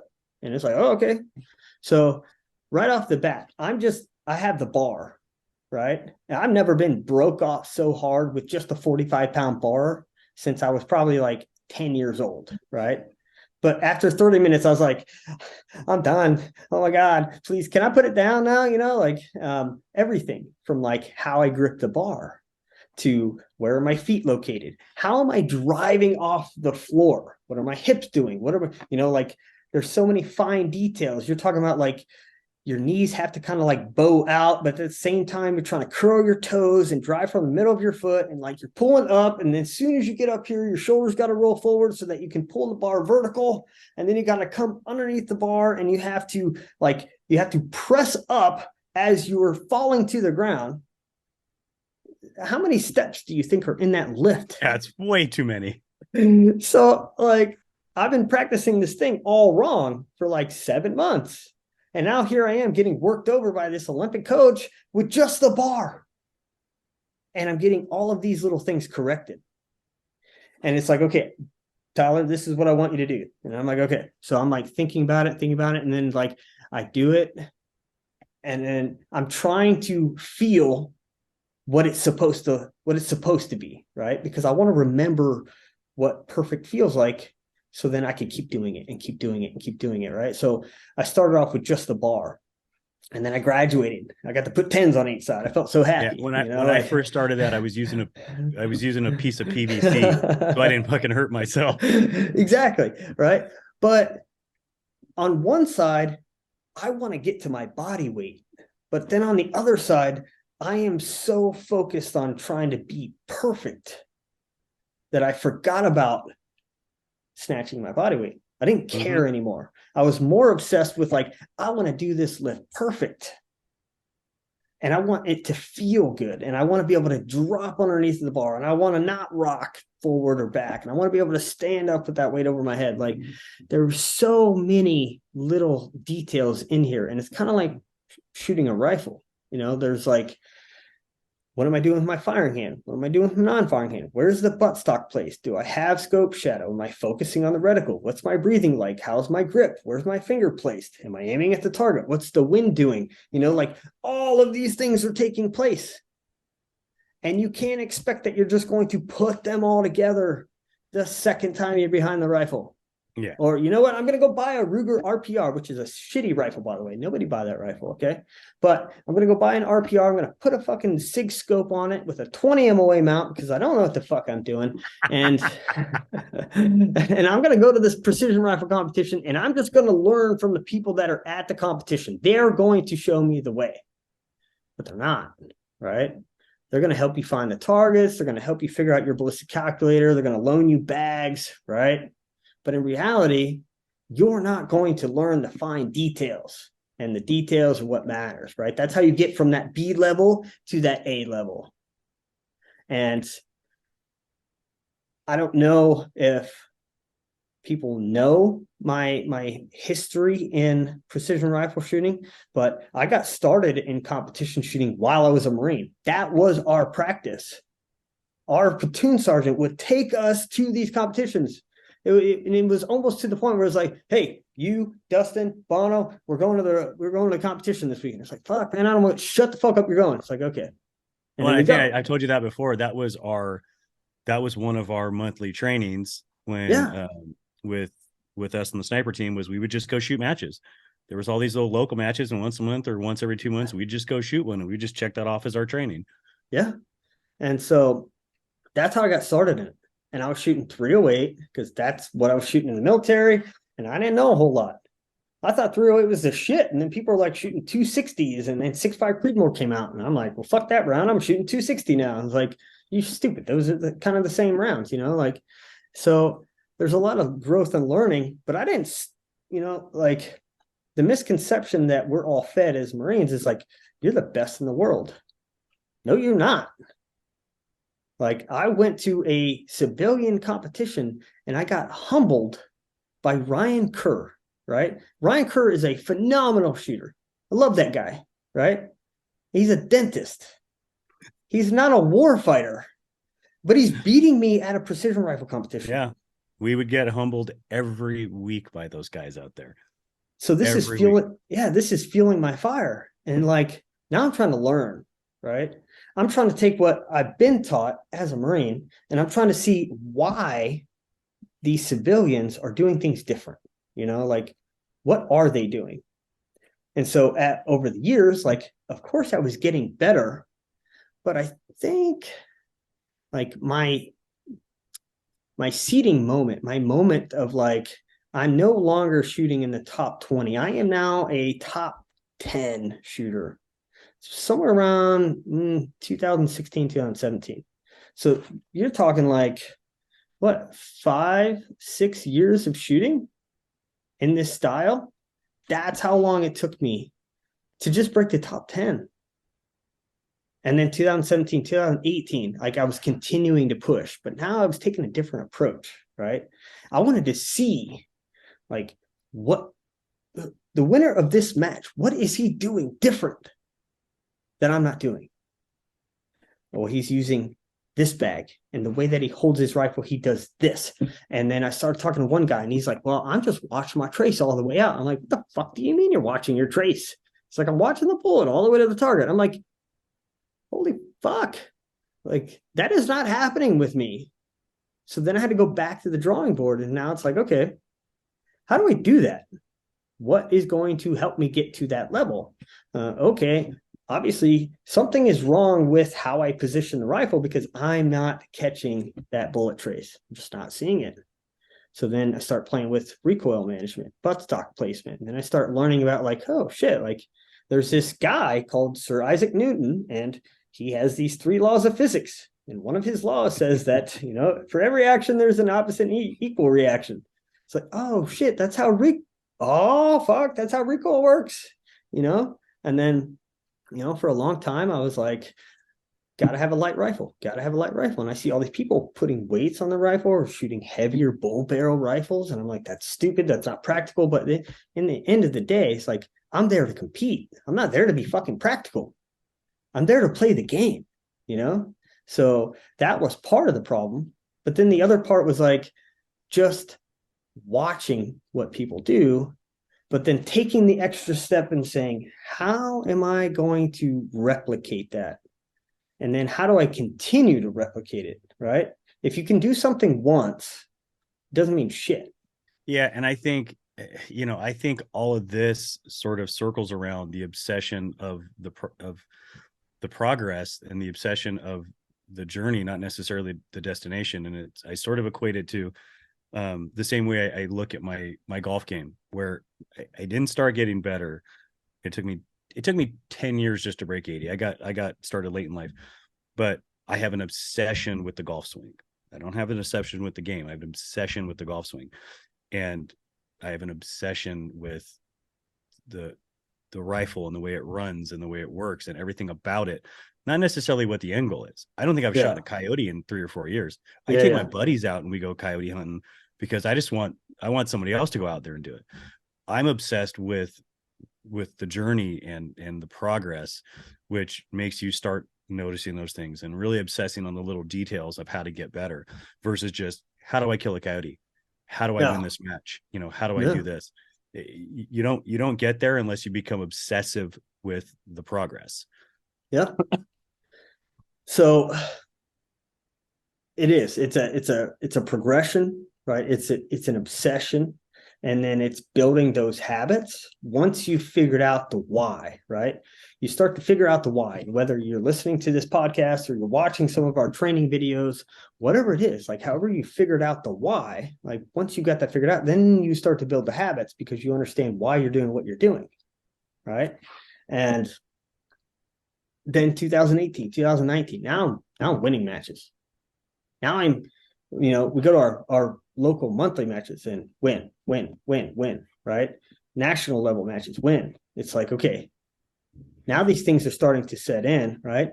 And at that time frame, I was also, because of my obsession, my desire to progress, I was, and this is a big one right here, I was always practicing. Now, recently, I kind of feel like I don't really know, like, in the humblest way that I can say this, I kind of feel like from like 20, the end of 2020, like the beginning of 2021, like trying to do things differently with Max Ordinate. We're trying to, pump out more content. We're trying to put out more podcasts, trying to work different law enforcement angles. Like as you focus your attention over here, then things that you had your attention focused on, they start to give way. Yeah. And it's like, okay, thankfully I have built my habits over time to such a level that, and if, think of Michael Jordan, right? At no means do I feel like I am the Michael Jordan of precision rifle shooting, right? But I do remember as a kid, 1998, Michael Jordan retired. And he went and played baseball and he sucked. And, he ended up coming back to the Chicago Bulls and he was wearing number 45. And I think that was like 2001, right? Something Maybe. Like that. So that 3 years that he took off of basketball, right? when he retired, Michael Jordan was like 5, 6 levels above everybody that played. There was nobody that could hold a candle to this dude. And then he comes back 3 years later and he hasn't played basketball, right? He's still got the talent. He's still got the habits, but he's not 5 levels better than everybody else anymore. Now he's only 2, you know? Yeah. And, now you got, and he still won championships. and he still won championships, right? But his level fell. And I kind of feel like, you know, this past year and a half, I'm kind of in that weird bottom of the wave where like I don't get the practice that I want. I'm not dry firing all the time. I'm almost sitting here just kind of hovering on my talent and my habits that I built. And that's how important habits are, because they're going to help you maintain when you fall off of the, you know, the train and you're not practicing, right? And you can see that, like when I was home in January, I got to go to Paula shooting match and I pulled out the W. That was great.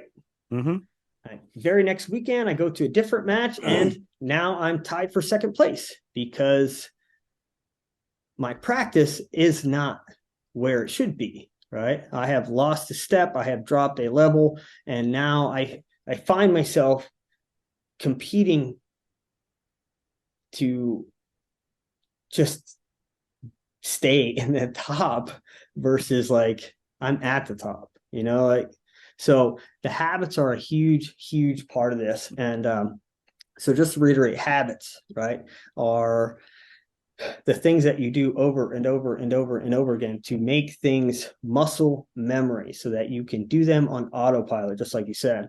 The other half that was rituals. And so when I was thinking about like, okay, habits and rituals, what is the difference? The ritual is kind of something that, you know, I feel like as I've gotten older, and this is not a dig at anybody else, so don't take it as a fucking personal, you know, attack, but I do feel like as I've gotten older, I've become, maybe I was always this way and I just needed more structure in my life, but I've become more like autistic, if that makes sense. And kind of where I'm going with this is if you take an autistic person, they are extremely intelligent and they're very smart, right? But there is one thing about autistic kids and even adults is that they are extremely reliant on their schedule. Yes. You break that schedule and you have fucked up his whole day, you know? It's like my toddler. Exactly.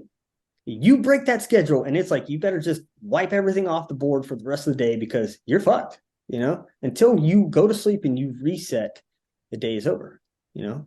And I feel like sometimes I'm in that position, even though I have a job right now where like Max Ordinate, it, you know, fucking, you know, Russ, Nick, and Vanessa, they make fun of me all the time. Like, oh, you don't have a real job. I'm like, well, it makes money. It feels like a real job, but you're right. I don't work from 9 to 5.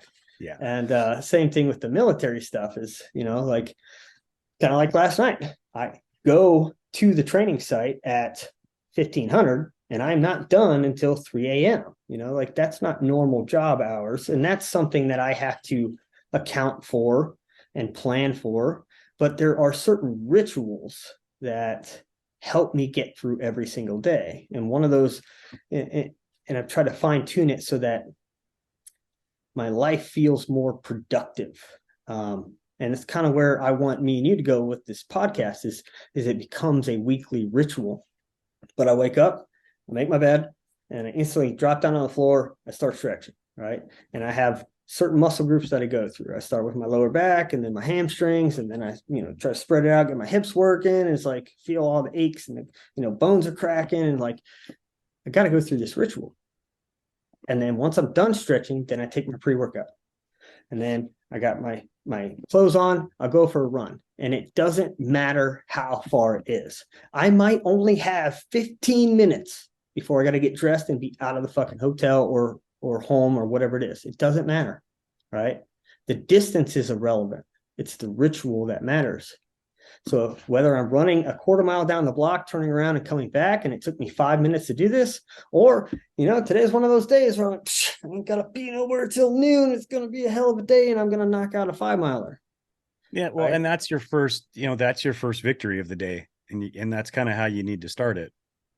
So that's like my morning ritual. And then I come back, I eat my oatmeal, I grab my stuff, and then it's now I'm attacking the day, right? When I am like not traveling, I'm not staying in a hotel, or I have a little bit more consistent schedule, then I go back to what my normal plan is, which is do everything the same. Wake up, make bed, stretch, pre-workout, go for a run, go to the gym, and then it's attack the day. And I do all of that and before it's 8 a.m. Right? I have this 4-hour time block every morning where I focus on me, right? And during that time, I'm listening to those YouTube videos. I'm listening to these different podcasts. Sometimes I'll throw football in there. I like my Ohio State Buckeyes and shit. But that is a ritual that fuels me, right? And so how do we take that and apply it to our precision rifle or our military training or our law enforcement or hunting, right? We have to have the same rituals. And the reason that it's important is it's not going to boost your skill level by waking up every day at 4 a.m. and stretching and doing any of this, right? The habits are going to boost your skill level. The rituals are going to set you up for success of continuing to have consistency, right? A program for your life. So if you want to be a better precision rifle shooter, then you need to build this ritual that, every Tuesday and Thursday, because I work remote I work from home Tuesdays and Thursdays. And because I work remote, I get off work every day an hour early because I don't have to drive back from the office. So what are you doing with that hour? Well, every Tuesday and Thursday when I'm working remote, I will go directly from my workstation over to my rifle, which I have set up in this room with my tripod, because the idea here is that your ritual is something easily obtained, right? The harder you have to focus or the harder you have to think about doing something, the less likely are to do it. Like if your rifle's down in the garage, and again, I'm not trying to be unsafe. You got kids at home. I get it. You got to have a different program. Okay. But just speaking in terms of like trying to make it as easy as possible for yourself, you put your stuff in a location or a situation, or you set it up so that the effort it takes to go from one task down to your designated ritual of the day of dry firing or practicing moving from position to position to position or whatever it is that you're doing is pretty seamless, right? And that's where the rituals come in, is having a successful, I'm going to do this. And it's going to be hard at the beginning. When did we first meet? I'd say like 2015? 15 or 14. Somewhere back there, right? Yeah. So right around that time, I was, I don't know, I was a little on the heavier side. It's probably 170 pounds, right? I was kind of in shape, kind of not. It was kind of like wearing that shirt, like kind of fit, kind of fat. Mm-hmm. And then, and then I kept working Max Ordinate stuff, but I was also working for Falcor Defense, and I was doing a lot of traveling for them, driving around the country, seeing different departments, and I was just blowing up. By 2018, I was 180 fucking pounds. I think I held it very well because I didn't look like just a fat, little ball, but 180 pounds and being 5'4", that's pretty beefy kind of dude, you know what I'm saying? So, 2019, I get asked to do the Sniper Adventure Challenge. And to do that competition, I know, because I've done it before, I know what it takes. And I knew that I was in no position to do that, right? And right off the bat, I said, okay, I got to run, I got to ruck, I got to get in shape, I need to lose weight, right? I don't want to be carrying fucking 35 extra pounds of weight around that I don't need to. It's time to get not fat, right?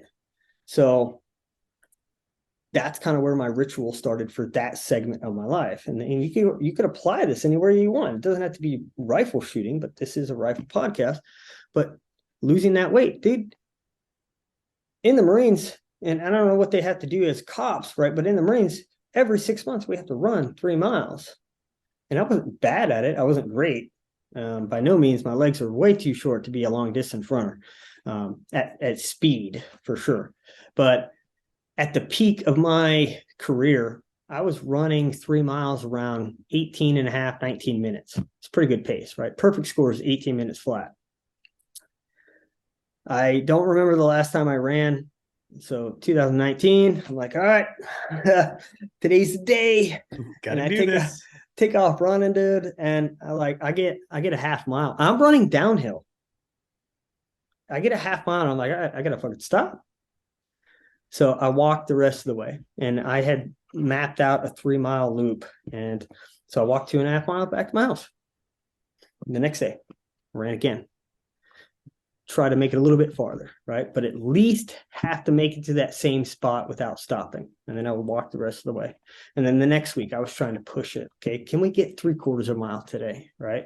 And keep going and keep going. But the ritual that I was setting is, one, got to get my diet under control. Can't eat garbage food anymore. And two, I need to run every single day, right? So I started that pattern. Did it suck? Yeah, it fucking sucked. It really sucked because I didn't want to run. I fucking hated running. I was fat. I want to lose weight, but I didn't want to put the effort into it. And what happened after 3 weeks? I can promise you I didn't lose 30 pounds in 3 weeks. But after 3 weeks of doing the same thing every single day, it just became part of my life. It became a habit. It became my ritual, right? It became that habit of running, right? But that ritual of I run every morning. That is what I do. And that pushed me to keep getting better, right? So again, trying to apply that to your life, the first 3 weeks are going to suck because it is not a ritual that you are accustomed to. Like I'm sure right now you got a newer baby. You guys have a ritual in that house, right? Mm-hmm.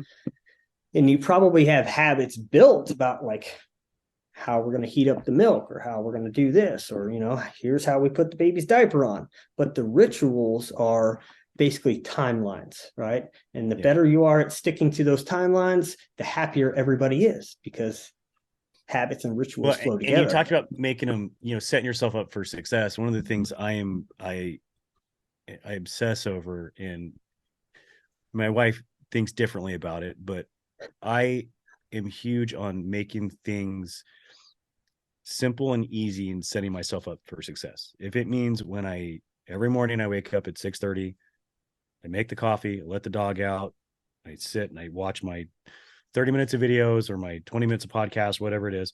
But something simple is I don't put the coffee to the left side of the coffee pot, because in the morning it makes it more difficult for me to get the stupid spoon out. Whatever it is, little things, I set myself up for success by making things simpler. Whether I put that here, build my gym in the garage because I know that it's too tough for me to go to the gym. So I make things easier for myself, but I do that so I can create a ritual for myself and actually have it become my ritual, not just something that I do for 2 weeks and it's too difficult and I stop doing it. Yeah. So I try to set things up in my life to be simple and easy in order for them to become my ritual. Yeah. But if you don't, if I have to go to my safe and I go to the back of the safe in order to get my rifle to dry fire because I didn't put it in front, it just becomes too much hassle. I'm not going to do it. Right. Yeah. If I don't just keep a clean floor, a spot in the garage to set up and dry fire because I put my bag away and that's going to take 10 minutes to get it out, I'm not going to do it. Yeah. So you definitely got to make it easier for yourself. You really do. I mean, it's important, and it's not, and it's, you have to, I look at it like you have to give yourself credit and not just be like, really get down on yourself because things are hard. That's fine. Make them easier for yourself. Figure out a way. That's what successful people do, is they figure out a way to make it easy for themselves so they can do it. Not just continue to struggle to do it every day. Because, if I had to take 20, to set up my fucking bench to, whatever, to do squats or set my squat rack up to do squats, and it took me 20 minutes every day. I'm not going to do it. Oh yeah, I'm with you, man. So habits and rituals. Habits are how you do things, and rituals are when you do things. And if you want to improve, right, whether you want to be successful or not, that is your own mindset, right? Nobody can force that on you but you. But if you want to get better, if you want to be better tomorrow than you were today, then you need to have rituals, right? And you need to develop those habits. The better you are at your rituals, the easier it is for you to do the things that are going to lead to good habits that are going to lead to long-term success. And that is it, right? So put those into your life. And with that, I kind of wrote in here, like, what is an amateur and what is a professional? And I'm not knocking anybody. I have nobody in my mind right now to pick on. I'm simply asking, like, when we look at amateur, professional, what would you say is the difference? Besides, obviously, the skill, right? Yeah, I mean, how does an amateur get to be a professional? Through hard work, I would assume. Through hard work. I mean, it's not just going to a company and saying, hey, I'd like to shoot for you. Will you please give me free stuff and I'll put a jersey on? That's not a professional, Yeah. Like, an amateur may be talented, right? But a professional will do the things that need to be done when he doesn't want to do them. And an amateur will not. Yep. I don't feel like dry firing today. The professional doesn't fucking care because he knows that he has to do it, right? True. You look at JJ Ricazza, one of my favorite, most human beings on the planet, because I don't know how that guy is always so fucking nice to everybody. Right? I know. But I love him, and I love his mindset. And, congrats to him. He just became the world fucking champion. Yeah. Imagine what it takes to become a world champion. And, this guy's out there every single day. He's got time for his family. He's got time to work out. He's got time to do his stretches. He's got time to go to the range and shoot his pistol and work on different techniques, right? Because he is a professional. Because that is his job, to be the best in the world at that, right? So if you want to go from amateur to professional, then you can't be worried that it's fucking 8 o'clock at night and you're tired because you worked all day and your kids fucking spent all their time with you doing whatever, homework or this or that, right? Kids will go to sleep. And then what do you do after that, right? Are you, do you want to be successful in business? Are you watching videos? Are you reading books? Do you want to be a better rifle shooter? Are you spending time dry firing, right? And there was another interesting speech that I heard, and it really, really fucking resonated with me, right? It talks about no 0 days, right? What's a 0 day? A 0 day is fucking accomplishing nothing towards your goals. Nothing. Yeah. And then, and part of the speech is like, he's like, it doesn't fucking matter. Like, and I start thinking about this as like precision rifle shooting, and like, maybe I want to get better on the tripod. It's like, okay, today was a long ass fucking day. I didn't get back until 3 a.m. and I'm really fucking tired right now. I have done 0 to advance myself towards my goal of being a better tripod shooter. And I'm thinking about climbing in that bed right there. That would be a 0 day. If I give in to that urge to climb into bed, that's a 0 day. But if I go get on my rifle and I take 5 dry fire shots and I focus on being perfect for every one of those 5 shots, it's not a 0 day, right? I did something to progress towards my goal, right? And that's where, what do they call it? Like, January 1st comes and everybody's got these New Year's resolutions. Like, I'm going to do this year. I'm going to do this year. I'm going to fucking go to the gym. Like, it takes the calendar to roll over for you to tell yourself that you want to do something. Like, it's such a piss poor attitude. Like, I hate it. Like, I had people ask me, like, what's your New Year's resolution? I'm like, I don't know, but I had an August resolution. I'm fucking working on it right now. Like, the minute that I come up with an idea, I'm like, I need to focus on this. So you got like resolutions and shit like that, right? You got these what's the right word for it? Like These are things that I want to do. But then what happens when that motivation runs out? When the motivation runs out, then all you have left is the discipline to keep going. We're all motivated. Every one of us is motivated to do Everybody's shit. motivated to do shit, right? And then what happens when you're not motivated anymore, right? Then you got to fall back on those habits, those rituals, and how disciplined are you to reach that goal? So no 0 days, man. I really like that one. So then the other two that I wanted to talk about was consistency and intensity. And I wrote this. Let's look at how much we're pushing right at 2 hours right now. Oh, we're good. We're yeah. good. Let's leave some of those for either for next week, or how long are these ones we can wrap up? I think we'll finish with these ones, and then we'll save the rest. Perfect. I got 2 pages of awesomeness here. Perfect. We could talk until tomorrow, but we won't. All right. So just to wrap this show up, and habits and rituals, and to follow that with consistency and intensity, right? And this was another one of those, like, it kind of, it resonated with me because, it talks about like what is consistency and then what is intensity, right? And then consistency takes you back to the habits and rituals. Like, you got this ritual where you do something at the same time every single day, and you're building these good habits so that you're running on autopilot when the time comes for you to fall back on your training, you have set yourself up for your lowest level of training to be at a high level, right? So it takes consistency of doing the same thing over and over and over again, right? And you got to obviously do things the right way, right, to build those good habits, right, through consistency. But then you have the intensity factor, right?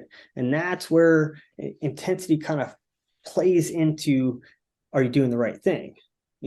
Like that one's one of my favorites, because I try to equate it to, I'm really consistent when I'm consistent in practicing my golf swing, in going to the range and trying to go 3 to 4 days a week, and I'm there for 2 fucking hours, right? Because I'm obsessed with this golf swing. And then my coach said, I don't want you doing it that much. I want you to be consistent, but I need you to cut that down to 30 minutes, and I need you to have intensity in that 30 minutes. These are what I need you to focus on. Focus on those as hard as you can, and then fucking go home, because you're just sitting there hitting fucking balls for no reason for 2 hours. That's not doing shit. Yeah. And that's the same as, I equate it to firearms, where I can go to the range and I can just blow through 100 rounds of fucking ammo, just shooting at a paper target, not working on anything in particular. Or I can focus on one fundamental that I need to work on and be very intense with it and focus on that one thing. And that is drastically different than just going and being consistent every week by, whether it's dry firing or whatever. Definitely, dude. Intensity is an important one, because not only are you trying to, like, okay, I have this 30-minute time block where I'm going to give it everything that I have. And a lot of people associate intensity with, like, what was that workout guy on TV, like probably 20 years ago, Billy Blank's intensity workout or some shit, right? Like sweat pouring off his body, like, that's not the intensity that we're talking about. Yeah. We're talking about, like, every single rep is done with focus and precision. Like, I got my golf club here, and I know what the motions have to be, and I'm going to make this golf swing count, and I'm going to do it with focus and intensity, right? And I'm going to consistently do it, and it's going to help me build those habits, right? We're not talking about rushing into your shooting position and trying to get the shot off, right? Obviously that could be a goal, right? And that's one of the things that I wrote here, is that you got to know what your goals are, but at the same time, you can't stop once you reach that goal. You have to keep going, right? So what I like to do is, I have a main goal. Let's say, for not 2023, because I'm still kind of, 50-50 wrapped up in Max Ordinate and wrapped up in this military stuff. But let's say for 2024, I have a goal of 2024, be back in the States 100%. And every month I'm going to hit a national level competition. And every month I'm going to hit 2 monthly level competitions. And my goal is to win 90% of the matches that I attend, right? Now that is my goal. So then, at the top of my paper, I write the goal. And this is something that I pulled off of another YouTube video. Was like, you got this sheet of paper at the top, here's your goal. And then it's split down the middle. And it's like, what do I have to do to get to that goal, right? Well, if I want to win 90% of these matches that I go to, I'm going to have to be fundamentally sound, right? I'm going to have to make sure that my rifle is set up for me, that I learned everything about my reticle, that I have practiced as much as I can all of 2023, wind calls, positions, tripods, gear deployment, like everything, right? So I have all of these things that I have to do to achieve that goal, right? But then there's another column over here. There's the goals at the top. Here's what I have to do to make this goal reachable. But then the other side of that is, what's it going to cost? I think a lot of people don't realize that if you want something, it will cost something. It doesn't matter what it is. It could be monetary. It could be anything, right? If you want to be the best in the world, it will cost something. It will cost that fucking Netflix time. It will cost that fucking, like, I want to win the Sniper Adventure Challenge. I have that same piece of paper. It says Sniper Adventure Challenge Champion with my buddy fucking Fred Barton from Bison Tactical. Here's what it's going to take for us to win this. I'm going to have to be in the best shape of my life.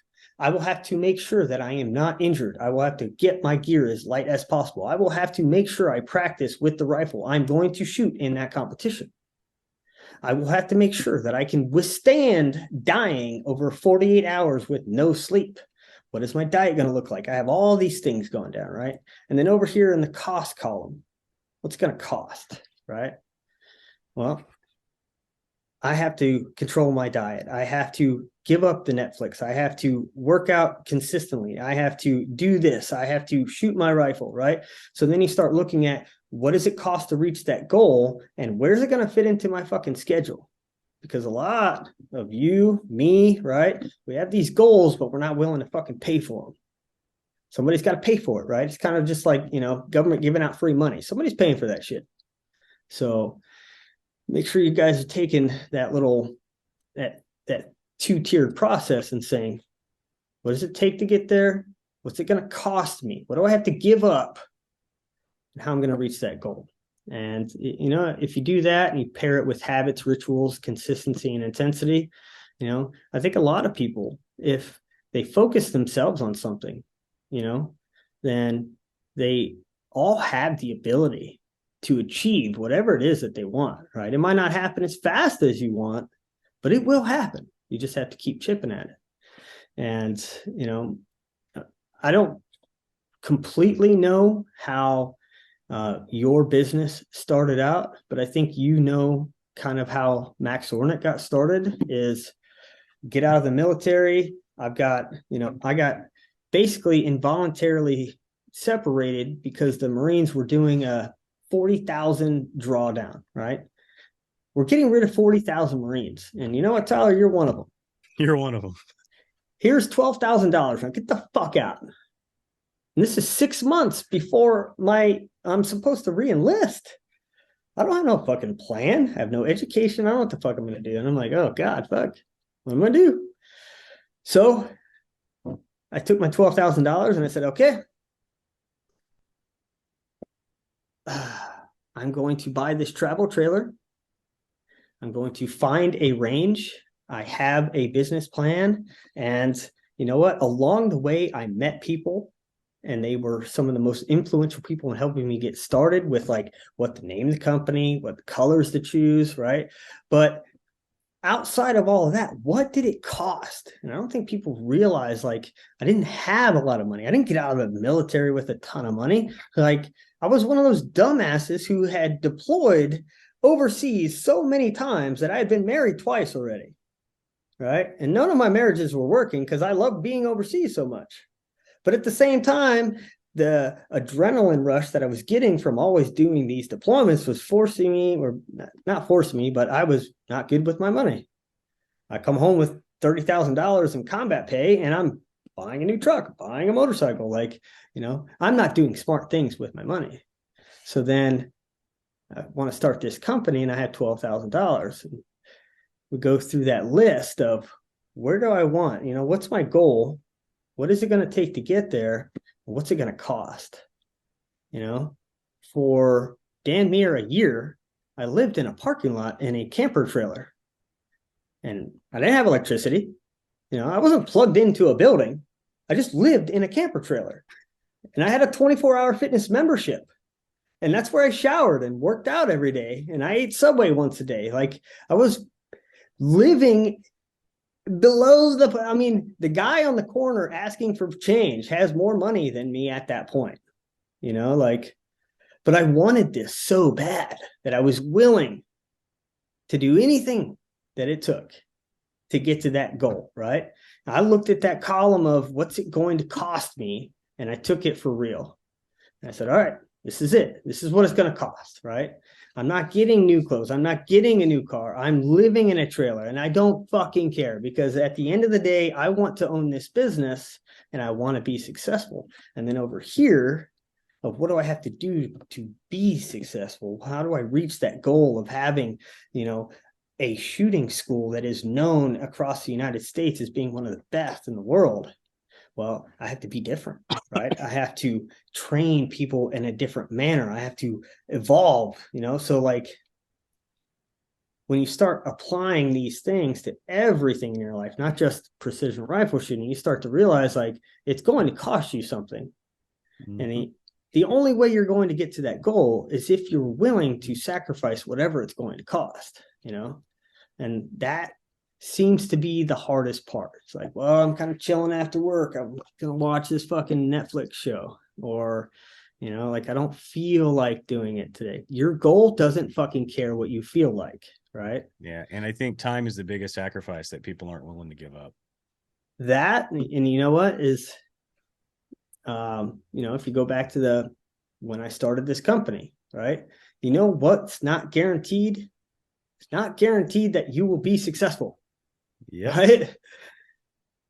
The only thing guaranteed is that you will have to live in the suck and the journey will be amazing, but you are not guaranteed to stand on the podium and be number one. Right. Yeah. It's not guaranteed. So you really have to enjoy the journey and care a little bit less about what the end game is. Right. Because the end game can also change along the way. So. All right, man. It's definitely been an awesome conversation. I don't even know what the time is, dude. I have no watch on. I don't know. You're the one keeping time over there. I only know it because I got 9,000 people calling me. I think we're right at just right over 2 hours. All right, cool, man. Well, it's still less than Joe Rogan, so I think we're all right. We'll figure out what the schedule is for next one. It will be, if not later this week, it'll be next week, but we will make sure that we are consistent. We'll make sure we make it a ritual and it will become habit soon. Yeah, absolutely. So everybody, appreciate you guys listening. It was a long podcast. Hope you guys took something awesome away from it. It helps you build and develop and chase those goals that you're looking for. Couple things. We are still moving forward and putting separate podcasts that are training specific in terms of fundamentals, tripod shooting, barricade shooting, like dealing with different scopes, things like that is on our Patreon page. Okay. Go to patreon.com/maxordinate. Okay. If you look at our website, our training courses are up for 2023, including some of the, we don't sell a lot of products, but if you want to support us, look at some of the shirts, hoodies that we have for sale, our targets, right? There's nothing better than being able to go to our website and download one of our free targets, or if you prefer, you can download one of our purchase one of our targets that we have for sale that'll actually guide you through a regimented training structure. All right. But again, appreciate you guys' support. Appreciate everybody listening. Jeph, until next week, my friend, I'll chat with you later, man. See ya.